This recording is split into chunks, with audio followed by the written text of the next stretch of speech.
अभी तक भगवान अर्जुन को बता रहे हैं कि कर्म किए बिना निष्कर्म सिद्धि रूप कर्म निष्ठा नहीं मिलती और कर्मों का त्याग कर देने मात्र से ज्ञान निष्ठा सिद्ध नहीं होती। क्यों? क्योंकि एक क्षण के लिए भी मनुष्य सर्वथा कर्म किए बिना नहीं रह सकता।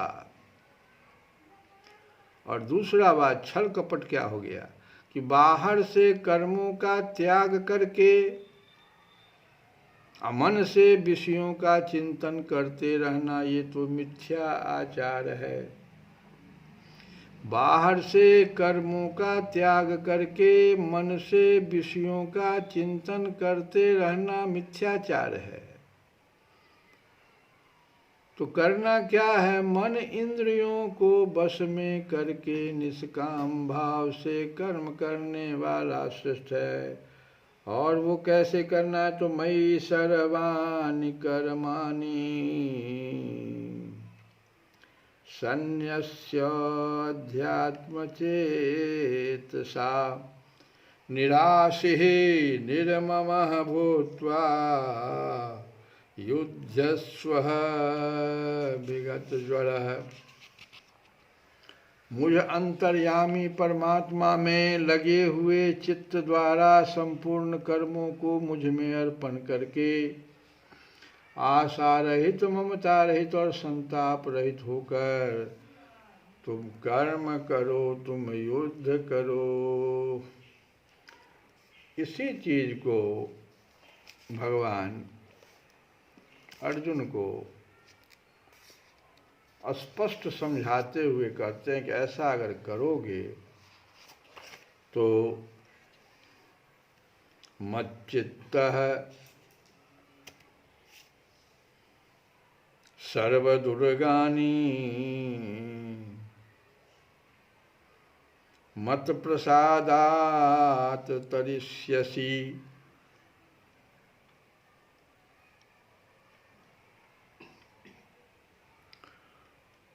दूसरी बात कहते हैं कि चेतसा सर्वकर्माणि मयि सन्न्यस्य मत्परः।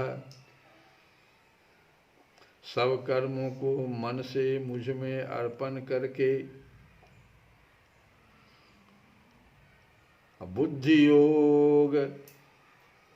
बुद्धि योगम उपाश्रित्य मच्चित्तः सततम भवः। सब कर्मों को मन से मुझ में अर्पण करके।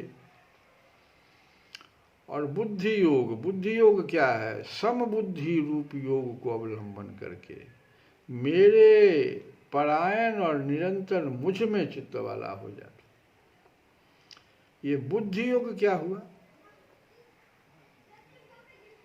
अपने मन, इंद्रिय और शरीर को उनके द्वारा किए जाने वाले कर्मों को और संसार की समस्त वस्तुओं को भगवान का समझ करके उन सब में ममता, आसक्ति और कामना का सर्वथा त्याग कर देना तथा मुझ में कुछ भी करने की शक्ति नहीं है, भगवान ही सब प्रकार की शक्ति प्रदान करके मेरे द्वारा अपने इच्छानुसार समस्त कर्म करवाते हैं, मैं कुछ भी नहीं करता, ऐसा समझकर भगवान के आज्ञा अनुसार उन्हीं के लिए, उन्हीं की प्रेरणा से कि जैसे करावे वैसे ही निमित्त मात्र बनकर समस्त कर्मों को कठपुतली की भांति करते रहना, यही जो है मन से भगवान में अर्पण, कर्मों को मन से भगवान में अर्पण हो गया ये। और बुद्धि योगम क्या हो गया कि जो सिद्धि और असिद्धि में, सुख और दुख में, हानि और लाभ में और प्राणियों में जो सब पदार्थों में, समस्त पदार्थों में, प्राणियों में जो समबुद्धि है उसका वाचक बुद्धि योग है। सब कुछ भगवान के जब ही इच्छा और इशारे से होता है, ऐसा समझना। अगर ऐसा समझ गए तो राग, द्वेष, हर्ष, शोक आदि विषय भावों से रहित होकर सदा सर्वदा समभाव से युक्त रहना, यही हुआ बुद्धि योग का अवलंबन। तो इस तरह से अगर हम सब कर्मों को मन में मुझ में अर्पण करके चेतसा सर्व कर्माणि मयि सन्न्यस्य मत्परः बुद्धि योगम उपाश्रित्य मत्चित्तः सततं भवः। और ऐसा अगर आप करेंगे, और साथ में भगवान कहते हैं कि एक चीज और तुम अर्जुन कर लो, ये जो है सबसे गोपनीय, अति गोपनीय कह रहे हैं बात। सर्वगुह्यतम भूयं शृणु मे परमं वचः। संपूर्ण गोपनीयों से भी अति गोपनीय मेरे परम रहस्य युक्त वचन को तू सुन, पहले चित्त लगा के सुन। सर्व गुह्यतमं भूयः, भूयः माने फिर से सुनो, फिर भी सुनो। शृणु मे परमं वचः, क्या भगवान कहना चाहते हैं कि मन मनाः भवः मद्भक्तः मद्याजी मां नमस्कुरु। हे अर्जुन, तुम मुझ में मन वाला हो, मेरा भक्त बन, मेरा पूजन करने वाला हो और मुझको प्रणाम कर।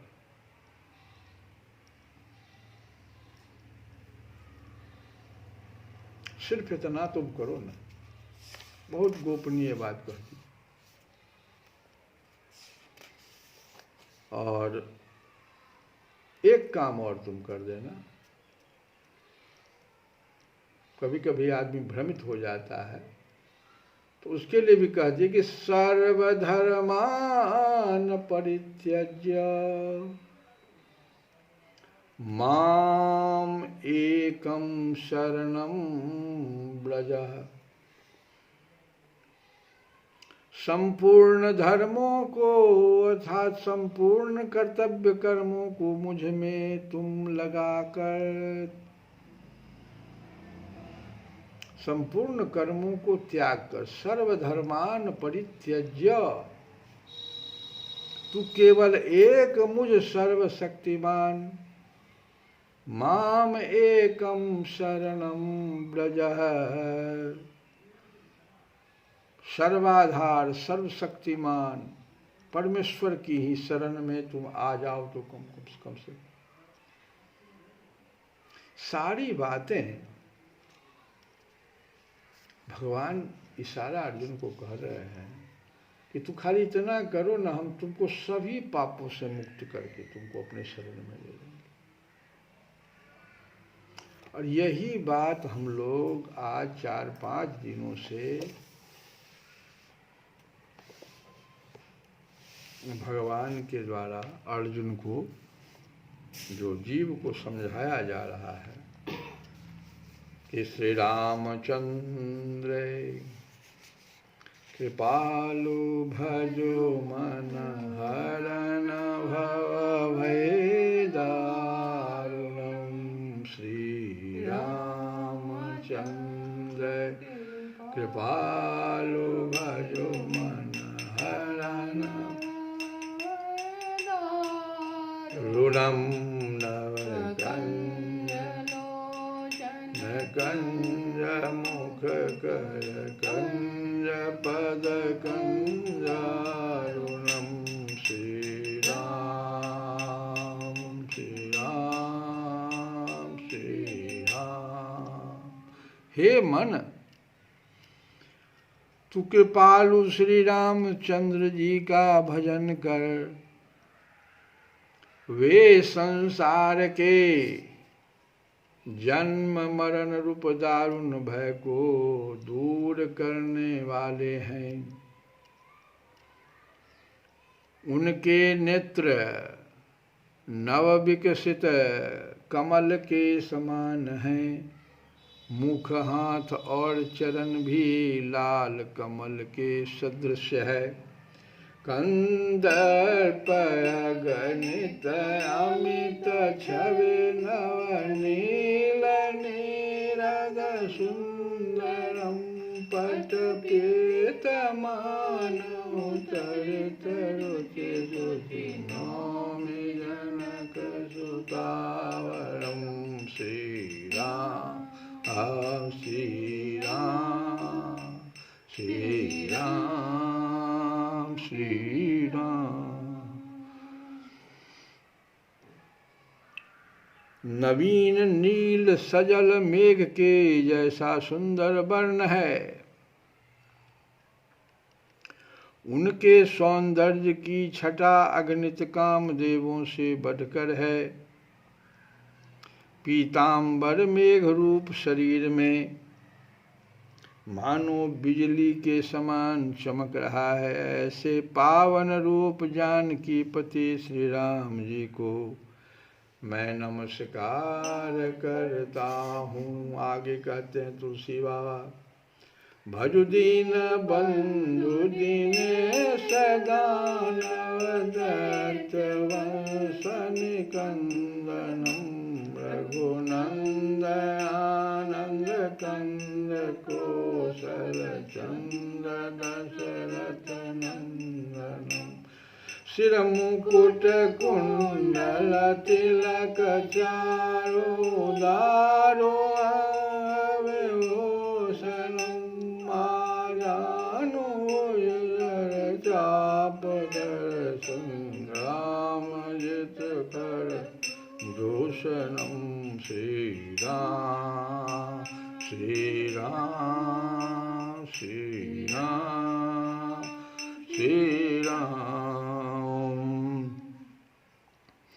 हे मन, दीनों के बंधु सूर्य के समान तेजस्वी, दानव और दैत्यों के वंश का समूल नाश करने वाले आनंद कंद कौशल देश रूपी आकाश में निर्मल चंद्रमा के समान दशरथ नंदन श्री राम का भजन कर, जिनके मस्तक पर रत्न जटित मुकुट, कानों में कुंडल, भाल पर सुंदर तिलक और प्रत्येक अंग में सुंदर आभूषण सुशोभित हो रहे हैं, और जिनकी भुजाएं घुटनों तक लंबी है, जो धनुष बाण लिए हुए हैं, जिन्होंने संग्राम में खरदूषण को जीत लिया है। तुलसी बाबा कहते थे, बदति तुलसीदास शंकर शेष मुनि मनरंजनम हृदय कंज निवास पुरु कामादि खलदल गंजनम मम हृदय कंज निवास कामादि खलदल गंजनम। श्री राम श्री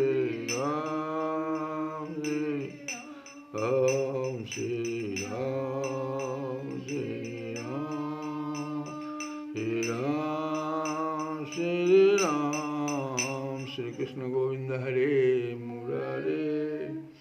हे